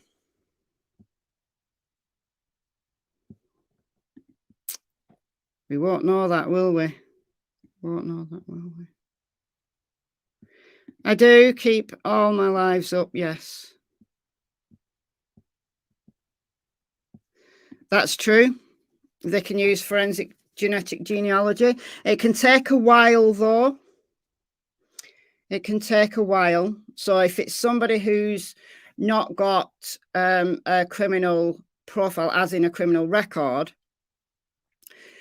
they can put their DNA into, it's called GEDCOM. It's the system that these genetics websites use. So they can upload the killer's profile to GEDCOM and then just wait for matches to come back. I've talked about it a few times in videos. Talked about it quite recently, actually. I don't know what case it was in relation to now. What case was it in relation to? I can't remember. It wasn't this one. I did talk about it in a video. And I also talked about it in the JonBenet Ramsey case when I did that in a members live. Talked about genetic genealogy. Oh, there's an update on that on JonBenet. Have you heard that they've got the go-ahead to do it? That the, I don't know, governor of Colorado or whatever has finally agreed to release the DNA that they've been storing for how many years? 25 years. So there could be an answer for JonBenet.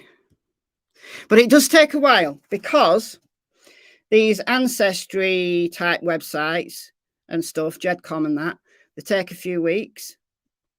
Obviously, they can probably quicken it up for the law enforcement, but they have to wait for a match.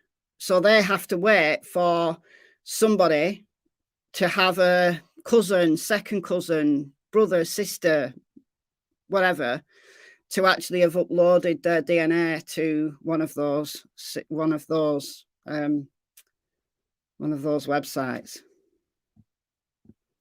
So it gets better as more and more people do it. More and more people upload their DNA to these websites.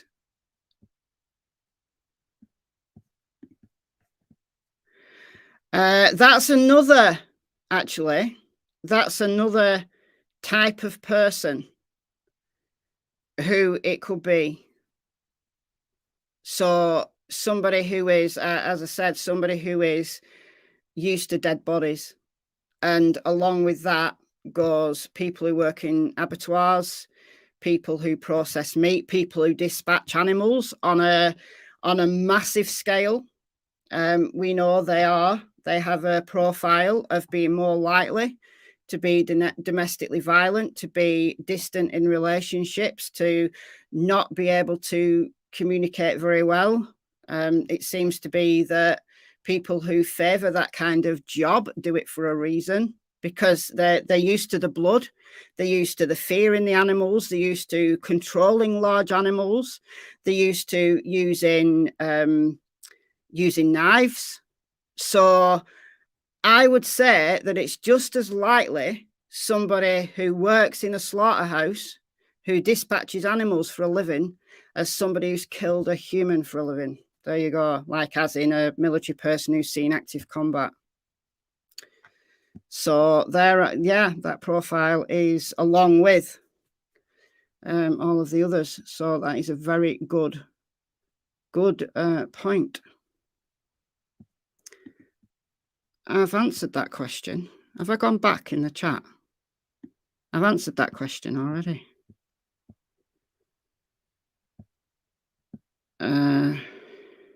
Oh yeah, it's brilliant, and it'll get better and better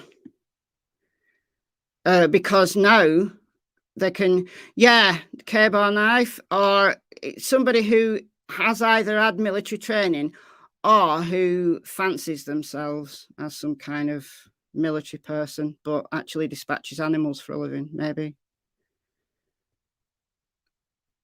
Could be a local, very local, could be.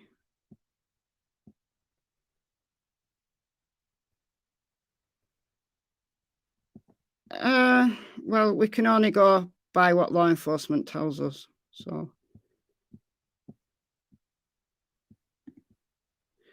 If the perp's blood mixed in with one of the victims, can forensic isolate the perp's DNA? Yes. DNA technology is getting better and better all the time. They can now get DNA profiles from mixed profiles, so that's a good time to ask that question. They can use partial profiles much more easily than they used to be able to. And they can take DNA from tiny amounts of body fluids now. Like they used to need like a big tube of blood, but they don't now. They need a tiny amount of any body fluid they can get DNA from. Any body fluid or bone or anything. They can get it from hair follicle even. They can get DNA from if they thought they've been dead clever, and they've not cut themselves because they feel that they are super with a knife, and maybe they are, maybe they come fully covered in, maybe they wore fully covered up, leather gloves, leather, whatever, right? And they thought they weren't ever going to leave any DNA. One hair. That's all they need, one hair. If the victims have fought back and grabbed at a hair, just one hair. The scrapings from under a victim's fingernails. That's why they always, in crime scenes, they always tape the hands. So they put like bags over the victim's hands when they're transporting them to the medical examiner's office, because they want to preserve the fingernails. The reasons why they want to preserve the fingernails is not for the nice manicure that they might have had, it's to scrape underneath, because quite often when a victim's fighting, they'll grab out and grab at the victim, grab at their perp, and they get DNA from the perp, just skin cells. Even if they've not broken the skin cells can be all they need now. So technology is brilliant. That's right, they will, but it takes obviously a lot longer. Oh, thank you. It's just a suggestion. few suggestions there. No, her folks haven't spoke out. We know a little bit about Maddie from what Kaylee's parents told us about her, but we don't know very much about Maddie.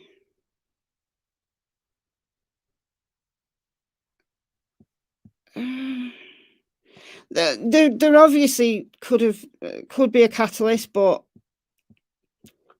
it could be something that most people, like I suppose most normal people, if you will not think anything of. Do you know what I mean? It could be something that they bigged up, so it could be something really minor that they thought these people had said, these girls had said to them. And I say girls because Ethan didn't live there, and they probably didn't expect Ethan to be there because he didn't live there. He was just Anna's boyfriend who happened to be staying over that night. So it could be something and nothing that this person has mulled on, and they've got a lot of built-up aggression anyway, and this hypermasculinity, misogynistic way of thinking, very narcissistic way of thinking, black and white thinking, might have some kind of personality disorder as well. I'll add that into the mix. I'm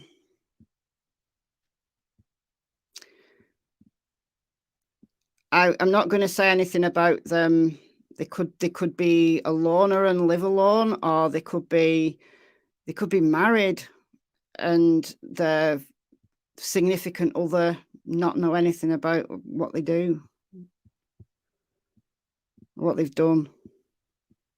But I think if they are in a marriage or a long-term relationship, I don't think it will be a happy one. There's got to be DNA. Got to be DNA. 4 victims, got to be DNA. And at least one fought back, got to be DNA. There'll be hair, there'll be DNA. There absolutely will be DNA. They've also got to be confident in their own abilities, because they took one hell of a risk. Because if that's somebody who just wanted to dispatch them, right, just wanted to kill them, they'd have took a gun and shot them. That's the easiest way to do it.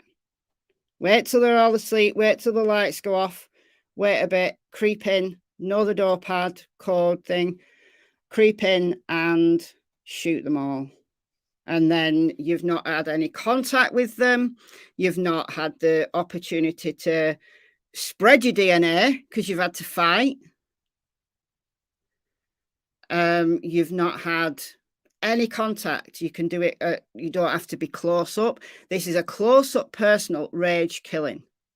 They've chosen a knife for a reason, and they took one hell of a risk. So they've got to be confident in using a knife.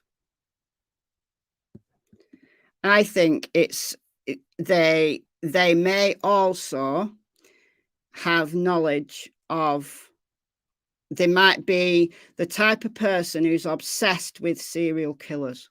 So that's any one of us. But you quite often see these people who end up committing mass murder, or the serial killers in the making, be obsessed with other serial killers. And Ted Bundy's had a lot of copycats. I don't have an age range. I'm not going to give an age range other than it's somebody who is physically strong. Now, that could be somebody well into their 40s or even 50s, but I think it's a younger person simply because, now when I say younger person, it could be somebody 30 or even higher, but not like into the 50s, 60s, right? Because I think there's a personal element to it.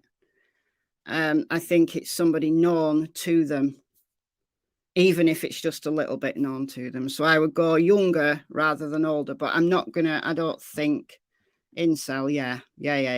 You know the type. I think it's somebody who is older than them, but not old. Could be a road cop, could be an ex-cop. I think it's more like to be military and somebody used to blood, somebody not scared of dead bodies, somebody who can use a knife. Yeah. Oh, could be. That then implicates all the university guards. But yeah, security, working in security, yeah, could be. It's good suggestions here. No, they've said it isn't the dog killer. They've said that they can't find a connection. They don't believe that the two are related. So it's not the dog killer. I don't think it's the dog killer. I don't think it's the dog killer, because if they wanted to kill dogs, they'd have killed Murphy. And they didn't kill Murphy. Murphy was unharmed. So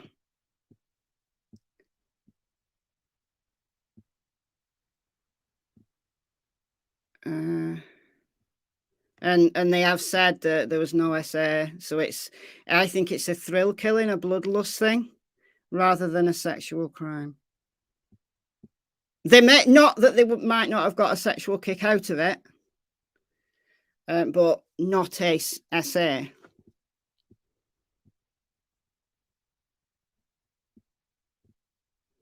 Don't run with this. You did ask me. Somebody asked me. So it's just giving the opportunity just to voice the kind of person I think it might be.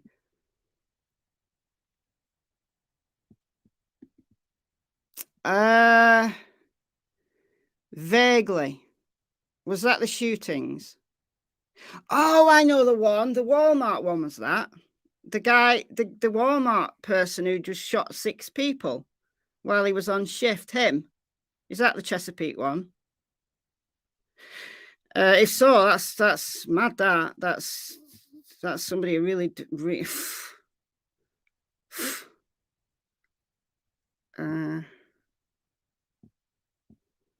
yeah, I saw that.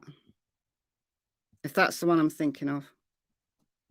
Is it the Walmart one?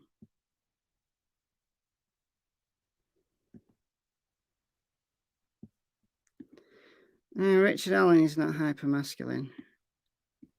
We don't know what his attitudes are like. We don't know, because hypermasculinity is an attitude rather than a. But no, I don't know. We don't know Richard Allen. But you've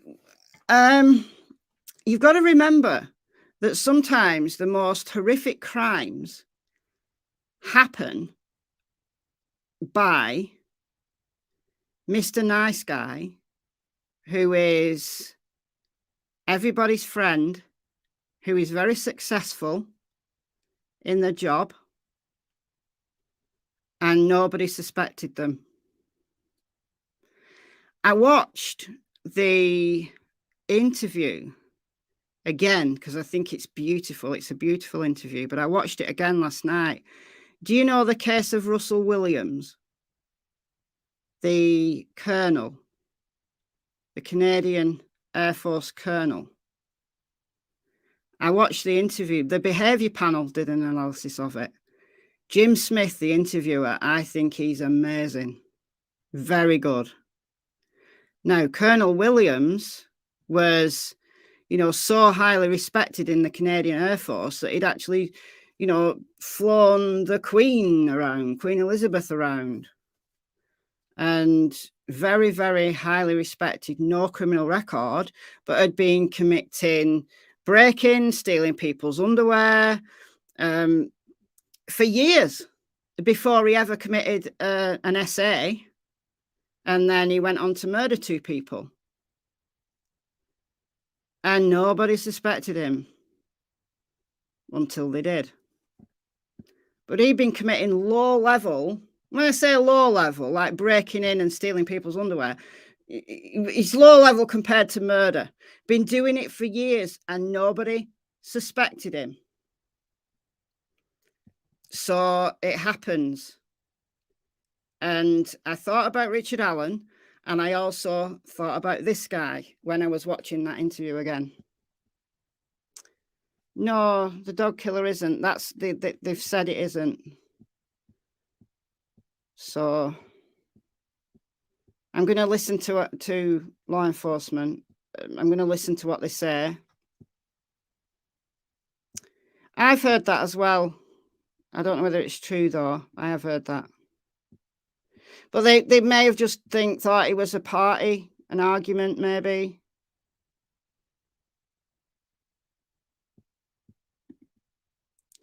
Do you think it was odd that they completely skipped over the question about the knife being an ROTC certified weapon?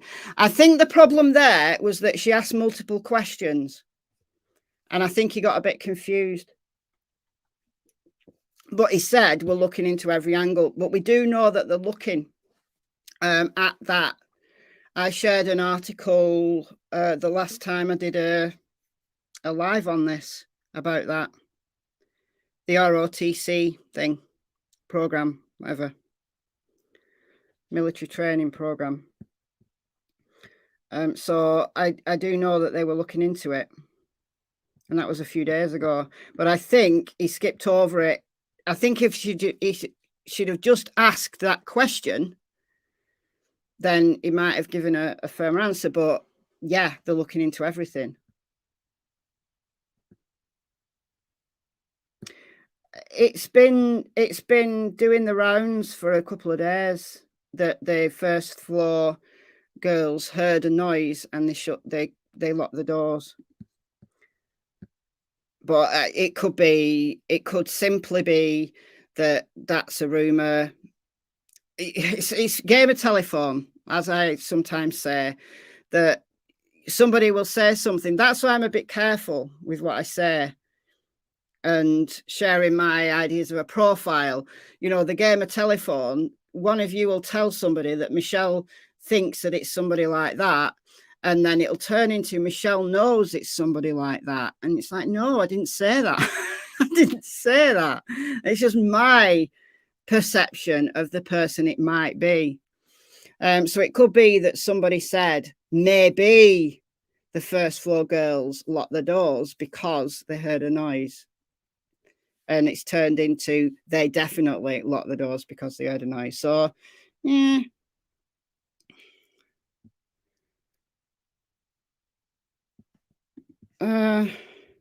What do you think is the psychology of a person who volunteers a false confession? Attention seeking.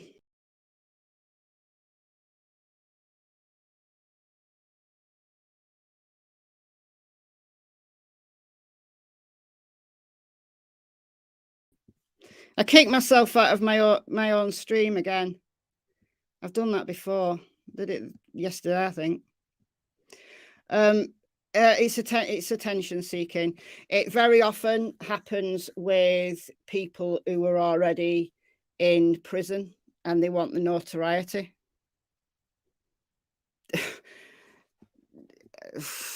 Confused, like just a head case.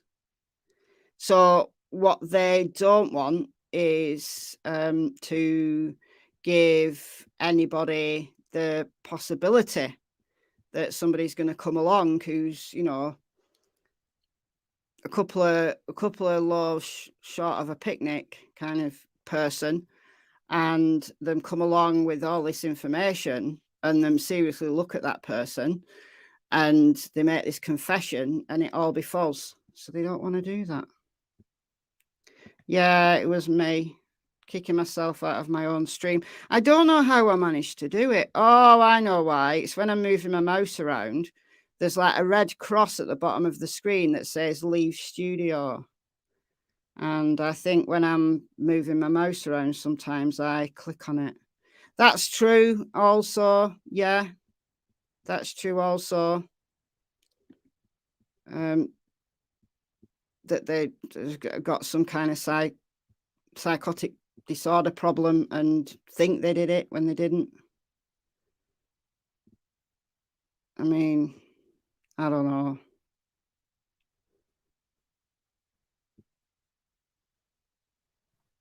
I don't know. Looking for any final questions. Going to sign off in a minute.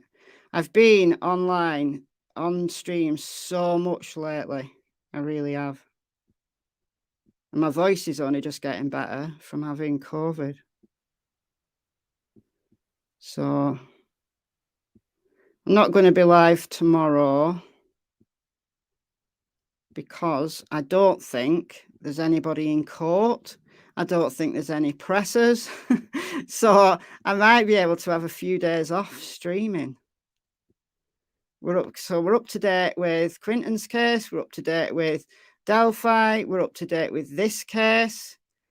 Waiting for updates on Michael's case. There was an update, a small update from Chief Huff that was shared by one of the reporters. It was yesterday or the day before, saying that they'd be finished at the house about Monday next week or by Monday, and they give an update then. So I'm not expecting to get an update on Michael's case, maybe until early next week. So how many other cases am I covering at the moment? How many other cases might there be that have breaking news on? So it might be a quiet day tomorrow, and it will be Thanksgiving, of course, for you guys. So there won't be any pressers. I mean, crime happens even on Thanksgiving, so who knows? But I think the internet might be a little quieter tomorrow. So I'm going to let you guys just have a great Thanksgiving and not bother you with live streams. I'll probably do a video. I don't know what case I'm going to do my video on tomorrow because I'm up to date. I think, with all my cases. I don't know. I might be able to do some work on my new series. Have you heard about my new series that I'm doing for December called Cold Case Christmas? Doing this. I've mentioned it before, but you might not have heard it. So I'll just tell you this and then I'll let you go. I'm doing every day in December over on Michelle Walks. I'm going to be covering a different cold case. So it's just going to be a short video, less than 15 minutes, just an overview of a cold case. It could be one that's old. It could be one that's recent but has gone cold. And I've already filmed one episode. So, and I've got another, I think, 5 episodes planned. So I've got to, get some time to actually film more of those episodes to kind of give me a head start into December. So there'll be 24 videos on different cold cases. That's going to be coming out in December. So 1st of December to 24th of December. And some of them, I don't think you'll have ever heard of. But we'll see. We'll see. Because I know some of you know about every true crime case there's ever been. You're so knowledgeable, some of you. You really are. Yeah, like an advent calendar. That was the idea. That was kind of the idea.